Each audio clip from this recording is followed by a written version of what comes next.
Untuk sesi keempat ini pembicara adalah Bu Liliana. Beliau akan membawa materi tentang terkait dengan teknologi. Jadi kalau kita bicara tadi dari sisi aplikasi digital media untuk edukasi, kemudian dari sisi keilmuan akademik, dan juga dari pandangan dari sisi filosofis yang terkait dengan agama. Kali ini kita akan menyentuh yang terkait dengan teknologi.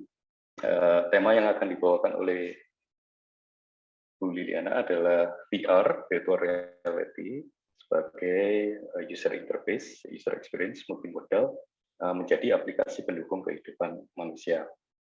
Sebelumnya, izinkan saya membacakan sekilas tentang latar beliau. Jadi Bu Lili ini dari latar akademiknya, dia lulusan dari sarjana Teknik Informatika Universitas Surabaya pada tahun 2002, kemudian 2009 meneruskan studi masternya di Dongseo University Busan, Korea Selatan, dengan mengambil pengkhususan pada visual content. Kemudian dilanjutkan lagi di universitas yang sama untuk dokter degree-nya di Dongseo University dan mengambil materi tentang ubiquitous information technology dan diselesaikan tahun kemarin 2020. Kalau melihat dari paper yang di paper dan tulisan-tulisan beliau dengan penelitian yang dilakukan, terlihat bahwa memang spesialisasi Bu Lili ini adalah terkait dengan computer graphics dan computer vision. Dan menarik sekali kalau kita ingin lihat apa sharing beliau terkait bagaimana kita bisa berdaya gunakan virtual reality sebagai salah satu alat untuk human machine interaction sebagai aplikasi pendukung kehidupan manusia. Baik, untuk mempersingkat waktu, silakan waktu saya serahkan ke Lili. Terima kasih untuk waktunya. Berikut slide yang saya persiapkan yaitu penelitian yang saya lakukan sehubungan dengan VR, yang mana awal mula teknologi VR muncul itu hanya sekedar menjadi sebuah aplikasi yang menurut saya itu multimodal, dan kemudian dengan perkembangan penelitian AI yang ada, itu akan menjadi aplikasi untuk mendukung kehidupan manusia. Nah, ini maaf saya enggak share untuk PPT-nya, tapi share screen karena takutnya kalau share PPT biasanya nge-lag, jadi mungkin agak kurang nyaman untuk yang lain, mohon dimaafkan. Nah, kalau virtual reality dilihat dari aplikasi multimodal UI atau UX gitu ya, di mana saat itu teknologi yang ada hanya mendukung untuk manipulasi display gitu ya. Jadi kita tahu yang ada di luaran ya, dari awal penelitian VR itu teknologinya adalah teknologi bagaimana menampilkan satu ilusi atau satu sensasi gitu ya, sehingga kita bisa merasakan adanya dunia 3D yang sebenarnya tidak ada di dunia nyata gitu ya. Dunia 3D yang di-generate oleh dengan teknologi komputer grafik kira-kira seperti itu, dan di-display dengan teknologi yang tinggi juga. Nah, sehingga itu yang awal teknologi VR berkembang itu bisa dibilang adalah teknologi untuk mendisplay. Sedangkan teknologi yang mendukung untuk bagaimana user bisa berinteraksi secara bebas dengan dunia virtual tersebut itu baru lebih dikembangkan belakangan, gitu ya. Nah, oleh karena itu kita bisa melihat bahwa perkembangan VR yang mana awal mula itu hanya dikembangkan sebagai sebuah aplikasi atau sebagai produk yang memanfaatkan banyak hal untuk UI UX-nya saja, tetapi kemudian dengan teknologi yang belakangan muncul itu akan lebih bisa diteliti untuk menjadi satu aplikasi yang smart, aplikasi yang bergabung dengan intelligent system gitu ya, dan menjadi aplikasi yang bisa mengimprove atau empower itu human life gitu ya. Jadi bisa melengkapi kebutuhan dan mendayagunakan kehidupan manusia. Ya, seperti itu. Jadi saya tuliskan di sini bahwa kalau VR itu sebagai multimodal UI atau UX itu hanya 3D modeling di mana dunia virtual yang kita lihat plus dengan sensor-sensor gitu ya. Sensor-sensor biasanya kalau VR itu kita ngomongnya sensor itu karena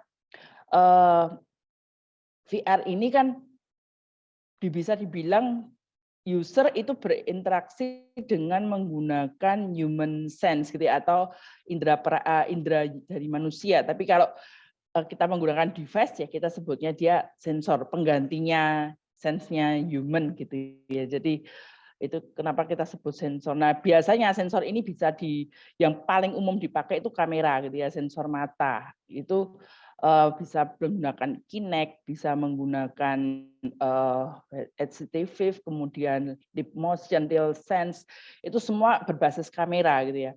Nah, kalau berbasis kamera biasa yang dilihat ya RGB gitu ya. Jadi rindunya, kemudian mungkin depth-nya, jadi estimasi jarak user terhadap kamera, kemudian juga posisi dari human-nya sendiri, dan yang SDK-nya paling canggih itu bisa melihat join-nya manusia, jadi kerangkanya manusia gitu ya, apa tulang-tulangnya manusia. Nah, ini yang biasa nanti dimanfaatkan untuk mengenali gerakannya manusia gitu ya, dari kerangkanya. Nah, namun di sini yang ditekankan adalah kalau kita hanya memanfaatkan sensor-sensor tersebut dengan input yang raw atau mentah dari alatnya, itu biasanya hanya berupa posisi, kemudian kemiringan, jarak, depth-nya gitu ya. Kemudian kalau alatnya lebih terbatas lagi, dia hanya menghasilkan informasi kemiringan terhadap horizontal atau vertikal, biasanya horizontalnya gitu ya, dari posisi horizontalnya. Nah, itu yang kita dapatkan dari alat-alat misalnya gyros gitu ya, kemudian beberapa sensor kamera tadi.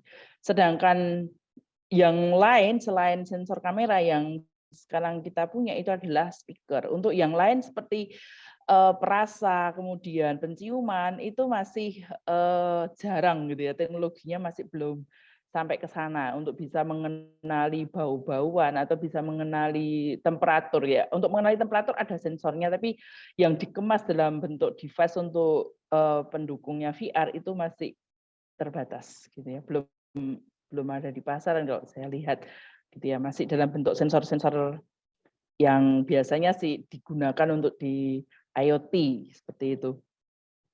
Nah, sedangkan VR sebagai aplikasi pendukung kehidupan manusia, di sini ditambahkan AI gitu ya, di mana AI nanti tugasnya adalah menginterpretasikan dari input sensor itu yang misalnya input posisi, input jarak dari kamera dan seterusnya, itu diinterpretasikan menjadi sebuah informasi yang lebih kompleks, misalnya dari posisi-posisi tulang-tulang manusia gitu ya, join-join yang mungkin di posisi kepala, posisi leher, kemudian bahu, belikat gitu dan seterusnya sampai kaki, itu menjadi informasi gerakan apa yang dilakukan manusia. Nah, ini sebuah informasi yang lebih kompleks yang tidak bisa dihasilkan oleh SDK-SDK penyerta dari teknologi VR yang ada sekarang gitu ya.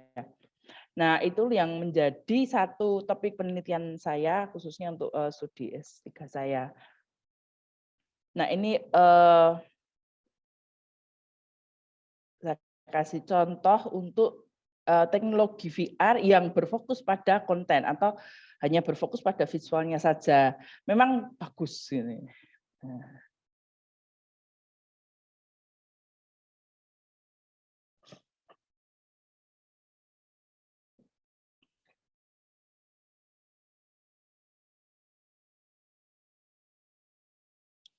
Nah, ini contoh yang lain gitu ya. di mana sudah banyak juga konser-konser yang menampilkan idol virtual gitu ya, di mana nanti kalau kita lihat teknologi di belakangnya itu settingannya rumit sekali gitu ya, banyak kabel dan alat-alat lah.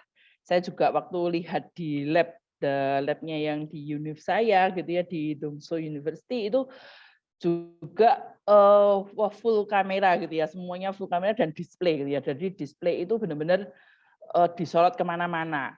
Dan biasanya teknik yang paling sederhana adalah bagaimana memanipulasi tampilan sedemikian rupa sehingga walaupun layarnya terbatas dan proyektornya itu terbatas resolusinya, tapi disambung-sambung atau digabung-gabungkan sedemikian rupa sehingga sambungannya itu seamless. Nah, kalau sambungannya seamless nanti kelihatannya itu menyatu jadi satu kesatuan yang utuh gitu ya. Jadi dunia virtualnya tampak gitu. Nah, itu teknologi yang sejauh ini hanya berfokus pada visualnya gitu ya, itu konten secara visual. Nah, oleh karena itu saya akan sharing dari sisi kalau teknologi virtual itu mengakomodasi interaksi dengan user sebagai informasi yang lebih kompleks ya. Di sini bisa human gesture yang paling banyak sudah dikembangkan gitu ya, dan kemudian nanti bisa dilanjutkan dengan ke human activity karena pada dasarnya human activity ini bisa dibilang sequence of human gesture atau beberapa gestur yang berurutan gitu ya, berurutan diperagakan. Nah, untuk hand gesture sendiri gitu ya, untuk hand gesture sendiri menurut riset yang dilakukan pendahulu-pendahulu gitu ya, itu adalah gerakan dari semua anggota badan manusia, baik itu kepala, bahu, tangan, kaki, apa saja gitu ya. Jadi apa saja movement atau pergerakan yang dilakukan oleh anggota badan manusia itu bisa dikategorikan sebagai gestur gitu ya. Dan gestur ini kalau di penelitian psikologi yang lebih jauh lagi bisa menggantikan komunikasi gitu ya. Jadi mulai dari bahasa isyarat terus kemudian bahkan dari gestur seseorang kita bisa tahu emosi yang ada, kita bisa tahu apa yang ingin disampaikan gitu ya. Misalnya gesturnya tidak tahu gitu ya, gestur yang menandakan tidak mengerti dari mahasiswa kalau sedang ngajar di kelas itu kelihatan dari gesturnya mengantuk atau sedang mengikuti dengan antusias itu juga dari gesturnya kelihatan semua gitu ya. Nah, oleh karena itu gestur ini dianggap sebagai satu hal yang penting gitu ya di dalam VR karena nantinya untuk berinteraksi dengan dunia virtual kita gitu ya kan, karena suara itu belum bisa diakomodasi dengan baik, maka yang bisa kita lakukan yaitu mulai dengan gestur gitu ya. Jadi mungkin dari gerakan-gerakan tangan kita dan dengan gerakan badan atau kaki itu nanti sistem akan bisa mendeteksi oh ini user sedang melakukan apa gitu ya, sedang berlari atau berjalan atau sedang melakukan memilih menu misalnya seperti itu atau sedang menghadap kiri, menghadap kanan dan seterusnya. Nah, itu semua tidak mungkin kalau hanya mengandalkan SDK yang disediakan oleh device-device yang ada gitu ya. Saya tidak tahu lagi kalau yang alat-alat baru itu SDK-nya sudah lebih canggih lagi. Nah, ini saya yang belum cek lagi karena 2 tahun terakhir kita sangat terbatas gitu ya, bahkan harga device itu bergejolak karena ada pergerakan di Bitcoin-nya juga. Jadi sangat terbatas untuk bisa membeli alat dan melakukan riset terhadap alat tersebut. Nah, ini riset ini bisa dibilang riset 2019 gitu ya, agak lama tapi ya begitulah. Nah, ini beberapa aplikasi yang mungkin bukan VR sepenuhnya gitu ya, tapi yang memanfaatkan gestur, terutama gestur tangan gitu ya, atau biasa di VR itu penelitiannya disebut dengan haptic ya untuk bagian tangan gitu ya. Untuk controlling mesin, robot gitu ya. Kemudian untuk bahkan ini yang angan-angan sejak saya kuliah S1 ini dosen saya selalu sudah promosi VR-nya itu sudah gencar sejak tahun itu di akhir tahun 90-an gitu ya. hampir awal 2000 itu ini angan-angan para engineer waktu itu, terutama di bidang kedokteran, yaitu untuk robot surgery gitu ya. Jadi mengoperasi lewat robot. Nah, ini dimotivasi oleh kebutuhan kalau kekurangan tenaga medis ahli, terutama di daerah-daerah yang terpencil gitu ya. Sehingga kalau memungkinkan gitu ya, jadi dokter ahli ini bisa mengoperasikan di kota, tapi pasiennya di desa, misalnya seperti itu, dengan tangan-tangan robot ini. Nah, ini angan-angan, saya tidak tahu sejauh mana sudah tercapai gitu ya, walaupun ada, tapi masih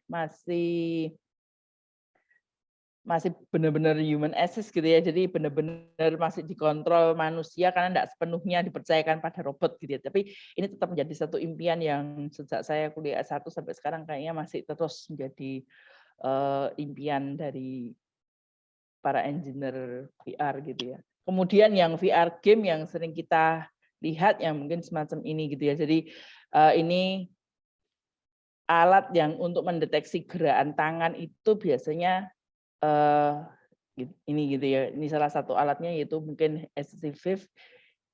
Terus kemudian gerakan tangan yang bisa di-input dengan alat semacam lip motion gitu ya. Untuk bisa mengambil barang atau memegang atau menekan tombol sesuatu di dunia virtual yang ditampilkan, kira-kira seperti itu.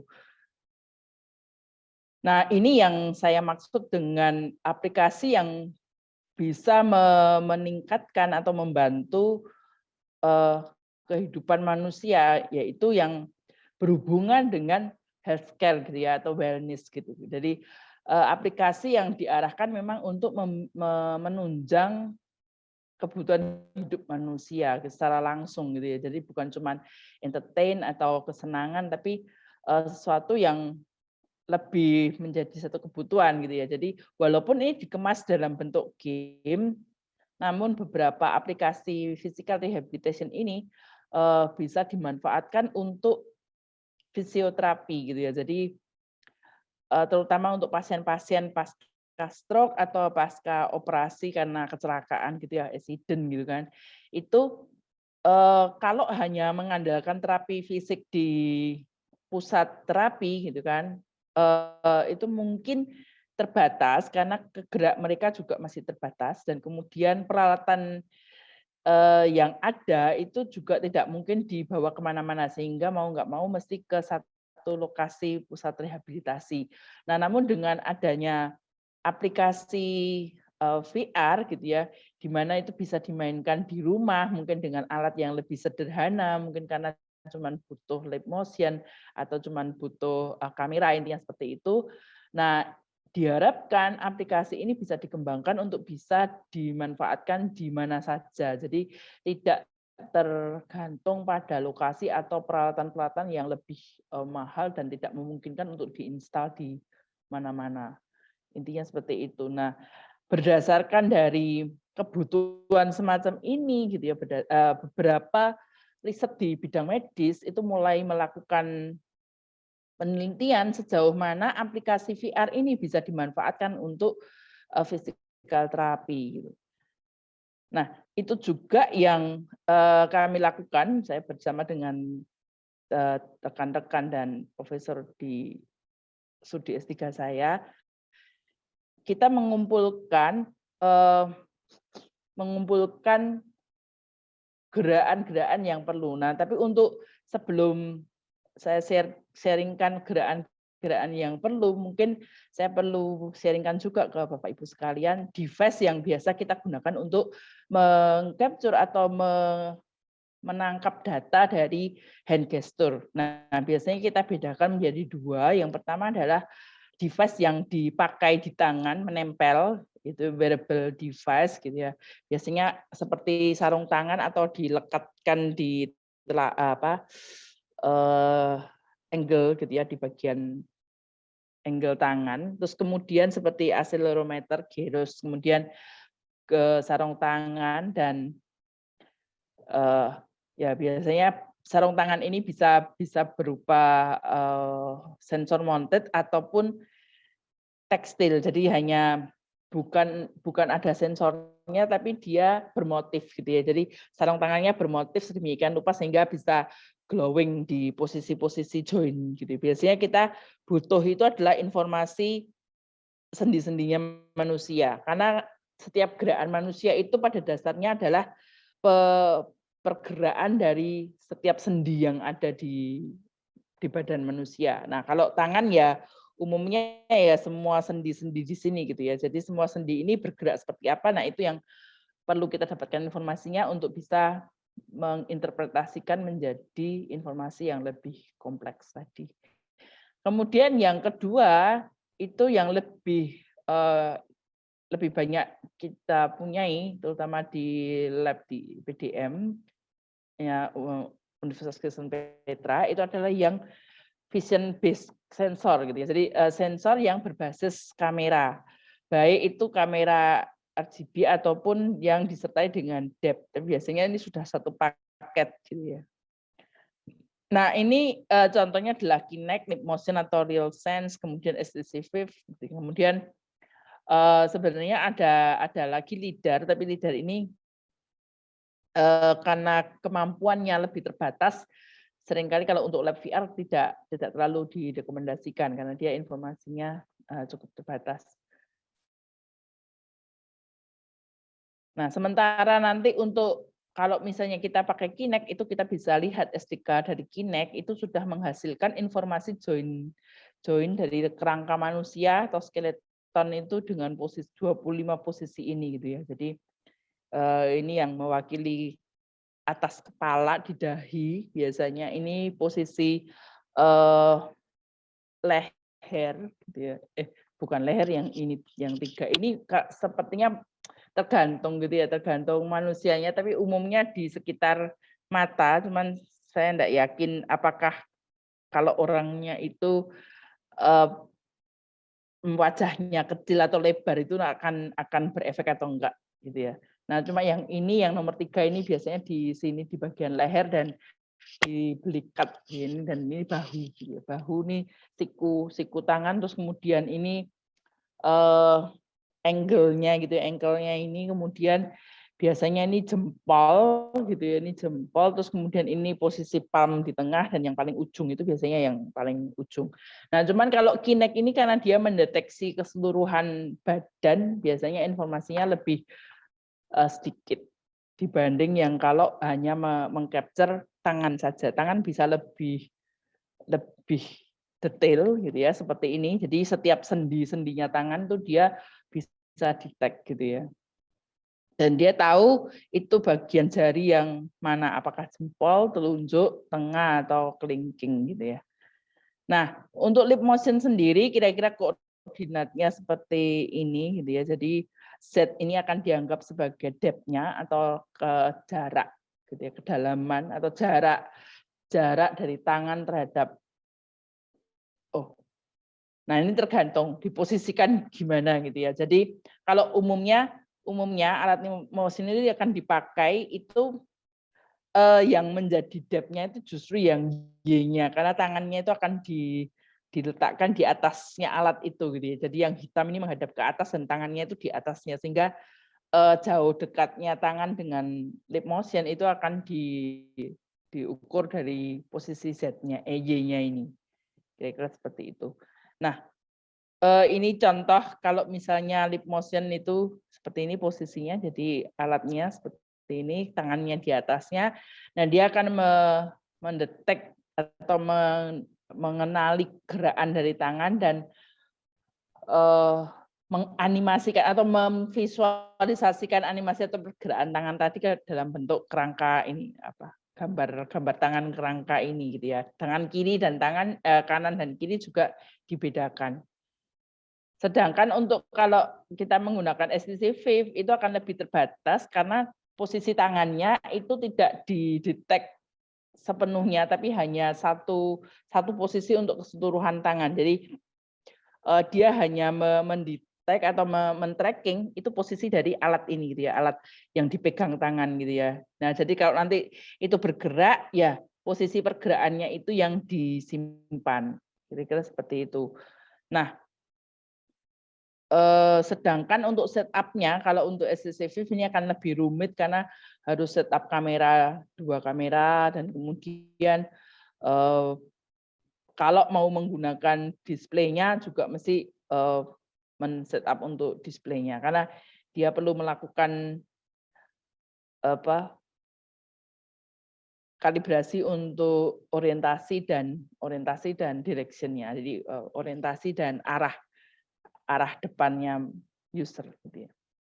Nah, ini tantangan yang ada dalam mengenali hand gesture itu adalah yang pertama kecepatan. Kecepatan tangan itu tidak konstan. Antara manusia ada yang gerakannya cepat, ada yang gerakannya lambat. Dan kemudian kalau khususnya untuk pasien-pasien dengan kebutuhan fisioterapi itu juga tergantung kemajuannya gitu ya. Jadi ada yang tangannya tuh gemeter-gemeter. Jadi kalau tangannya gemeter-gemeter itu nanti gerakannya itu tidak smooth gitu ya, tidak smooth. Jadi kayak geser kiri kanan seperti itu ya, seperti grafik yang bolak-balik kiri kanan seperti itu. Nah, itu yang jadi tantangan pertama. Kemudian selain itu satu gestur dengan gestur lainnya juga durasinya tidak selalu sama. Jadi artinya mungkin ada satu gestur yang lebih cepat dibanding gestur lainnya, misalnya gestur swipe gitu ya, swipe. Itu kan cepat gitu ya, cuman hanya satu gerakan gitu. Sedangkan kalau misalnya gestur yang lebih kompleks seperti mengambil sesuatu itu mungkin pertama tangannya maju terus mungkin melakukan grab gitu ya. Jadi nah itu yang menjadi permasalahan atau tantangan dalam mengenali gestur.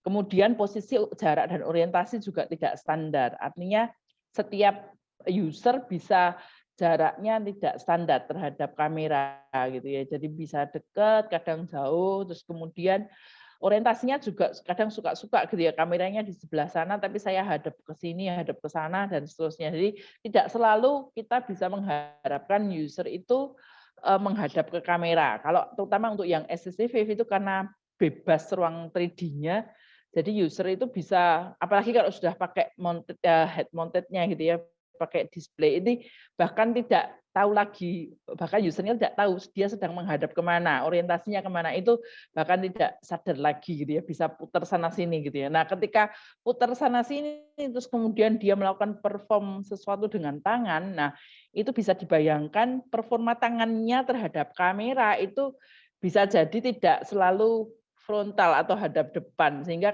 kalau misalnya hadap depan mungkin kelihatan gesturnya bagus gitu ya, misalnya saya posisi tangan seperti ini hadap depan. Tapi kalau misalnya saya lagi hadap kiri gitu, walaupun saya melakukan gerakan membuka telapak tangan, tapi bisa dibayangkan yang tertangkap oleh kamera itu adalah sisi sebelah sini gitu ya, atau miring dan seterusnya. Jadi belum tentu kita berharap user selalu menghadapkan tangannya tuh frontal di depan kamera. Bisa jadi dia hadap sana dan terus hadap mana-mana gitu ya, karena bebas gitu.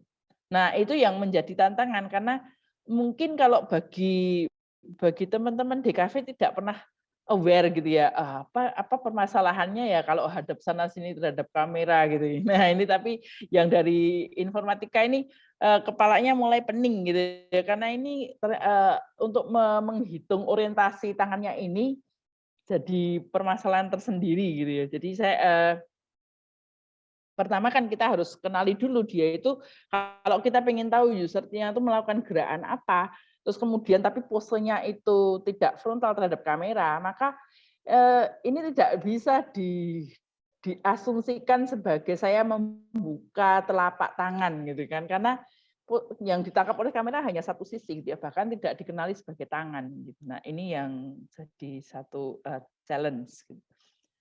Terus kemudian tapi ini biasanya kalau di teknik khususnya di bagian pemrograman kita sebut itu dengan kita lakukan normalisasi gitu ya. Nah, ini jangan ditanya gimana caranya normalisasi, itu rumus semua gitu ya.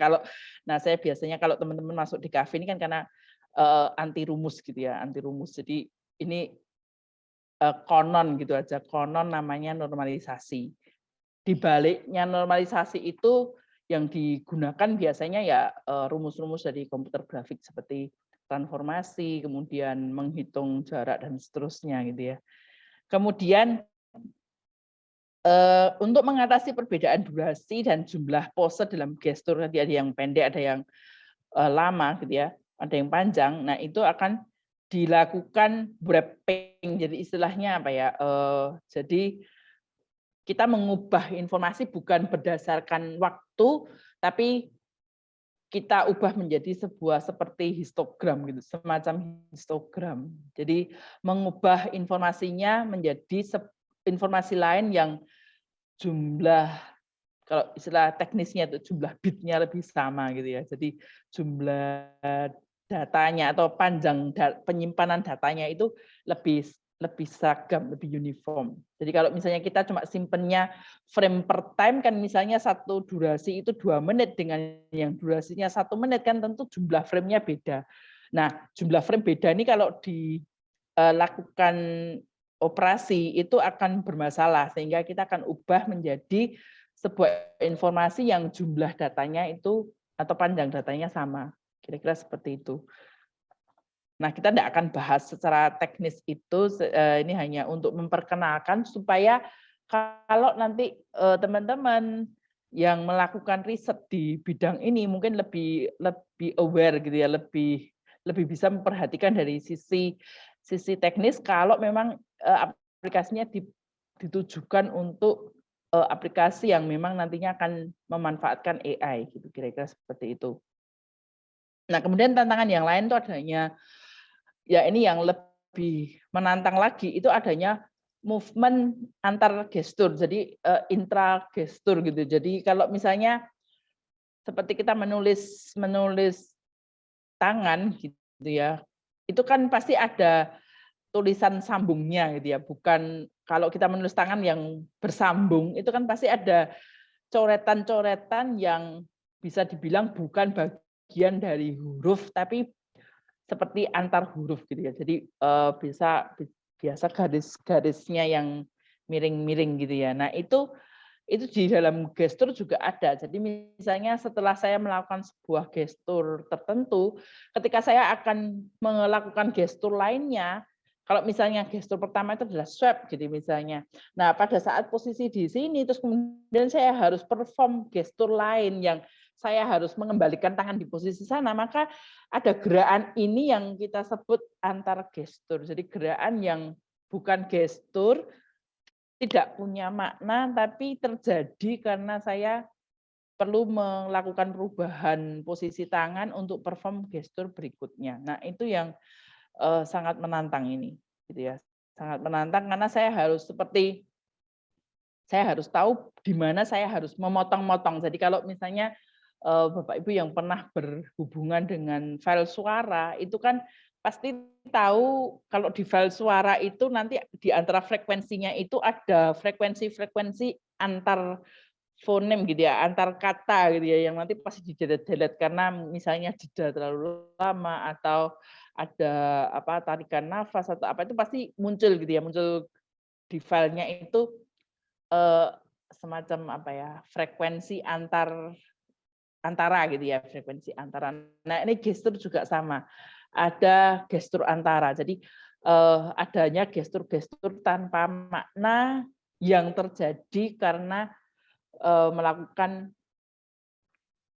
dua gestur yang berbeda. Nah, ini yang harus bisa di-cut atau dipotong. Itu yang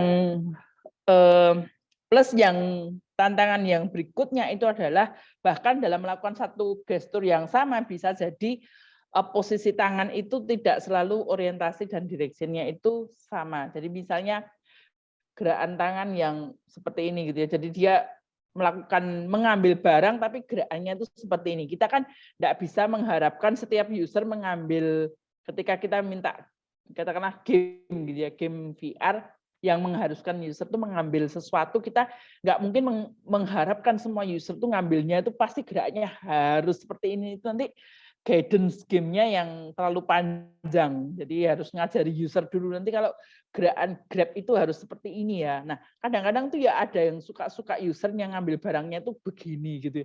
Nah, ketika dia begini itu kan bisa dibayangkan itu posisi telapak tangannya itu sudah berubah gitu ya, direction dan orientasinya. Enggak lagi selalu hadap depan seperti yang diinginkan. Nah, itu tantangan-tantangan yang ada dalam mengenali gestur. Nah, ini salah satu contoh.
Beberapa contoh yang memanfaatkan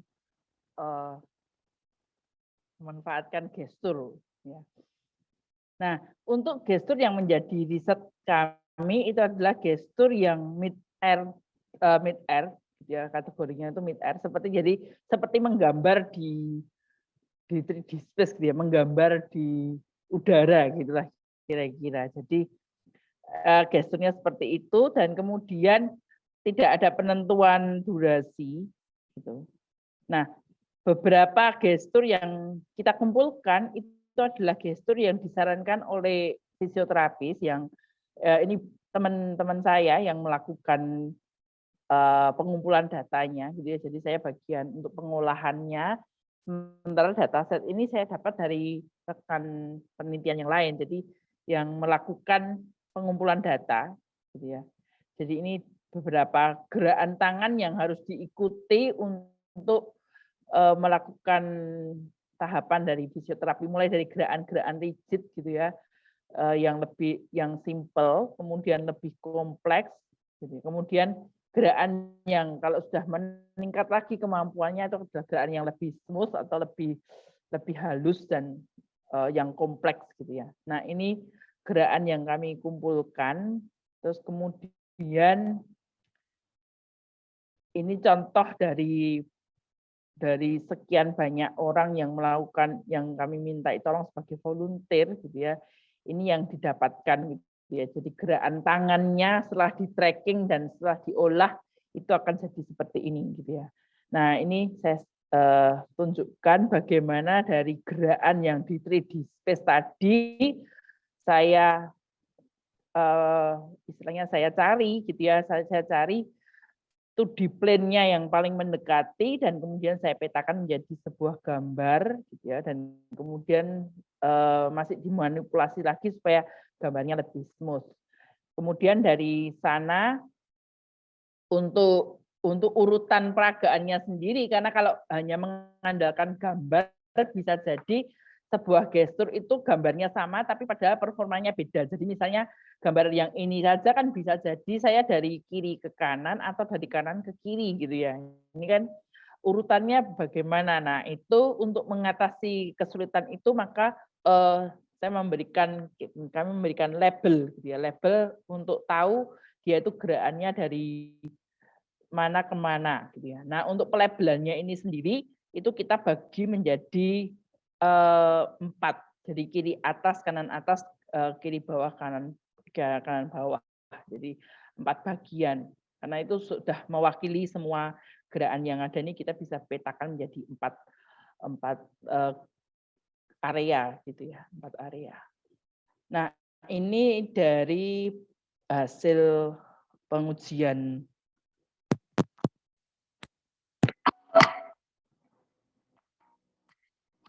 Ini maaf kalau tidak representatif, maklum. Bisa.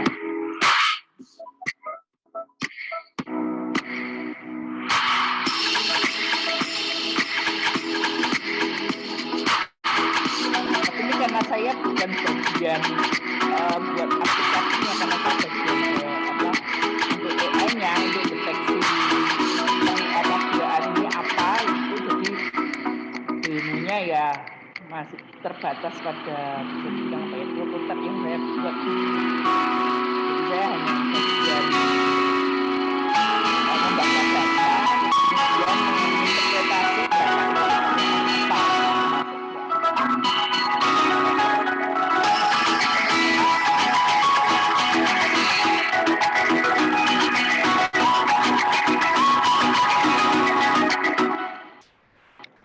Ya, mungkin demikian yang bisa saya sharingkan, Pak Andar. Ya, terima kasih Bu Lili atas penjelasannya terkait VR sebagai user interface multimodal.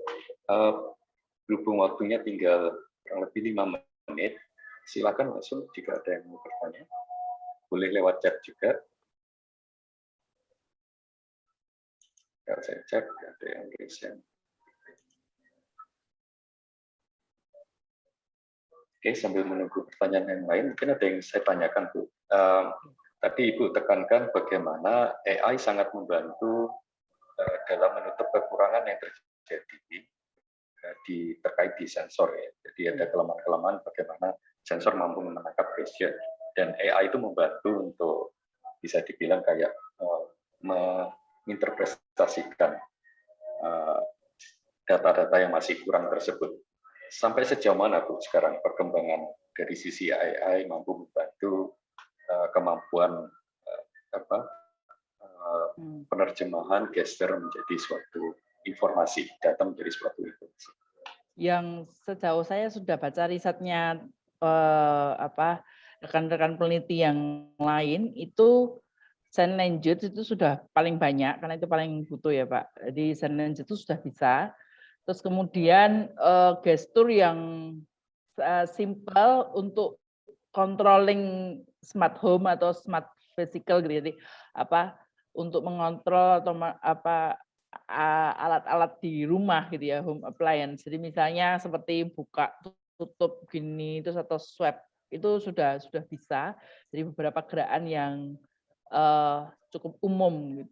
Terus kemudian yang pernah kita lakukan juga di informatika itu di awal-awal kita riset Kinect itu untuk mengontrol PowerPoint. Jadi misalnya untuk next, back atau dan seterusnya. Jadi berhenti gitu. Itu sudah pernah. Terus kemudian riset berikutnya yang kami lakukan itu untuk mendeteksi kalau misalnya ada orang jatuh. Jadi ini angan-angannya itu untuk ditaruh di rumah, terutama kalau kita punya orang tua di rumah yang kita tinggal kerja. Takutnya orang tua itu kan kadang-kadang bisa jatuh tanpa sebab gitu ya Pak. Jadi misalnya mungkin tiba-tiba lemes kakinya atau apa jatuh. Nah itu keluar warningnya gitu ya, ada warning ke mobile phone-nya kita untuk memberitahu bahwa oh ini yang di rumah sedang ada yang jatuh, ini yang seperti itu.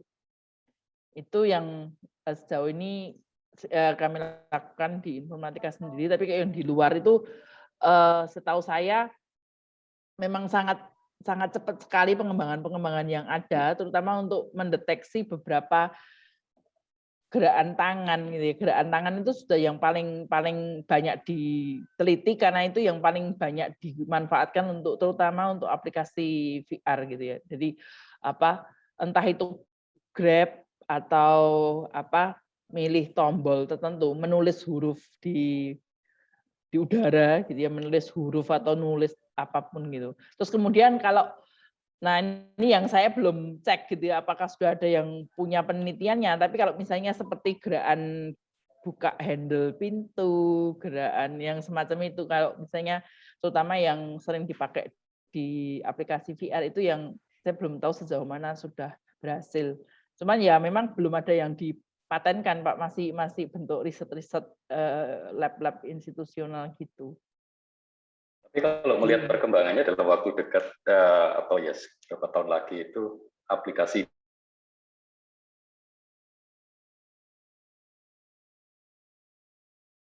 kreatif, terutama kalau di bidang seni, apakah dimungkinkan? Karena kita ngomong banyak tentang emosional, tadi bicara tentang bagaimana gesture itu bisa diinterpretasikan sebagai emosi kayak gitu itu. Apakah masih dimungkinkan ya dalam waktu dekat atau masih jauh kalau kita harus?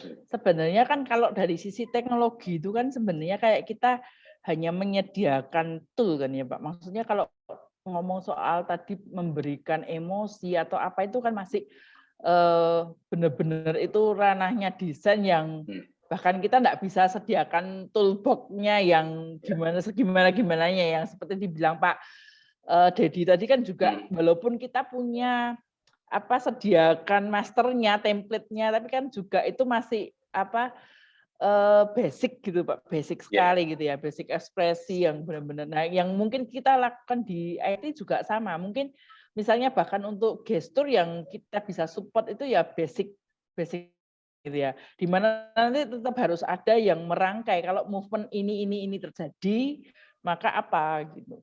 Jadi benar-benar yang didetek itu mulai dari yang puzzle kecil-kecilnya itu. Sedangkan rangkaian puzzle besarnya ya masih monggo dikreasi sendiri gitu, seperti kita main Lego gitu lah, Pak. Baik, Bu Lili, terima kasih banyak dari jawaban Bu Lili tadi. Saya rasa melengkapi dari apa yang tadi sudah dipaparkan pembicara sebelumnya bahwa semuanya saling terkoneksi itu dan ada peran masing-masing dan itu akan membantu melengkapi posisi di bidang desainer atau industri kreatif secara keseluruhan. Terima kasih Bu Lili atas sharingnya hari ini.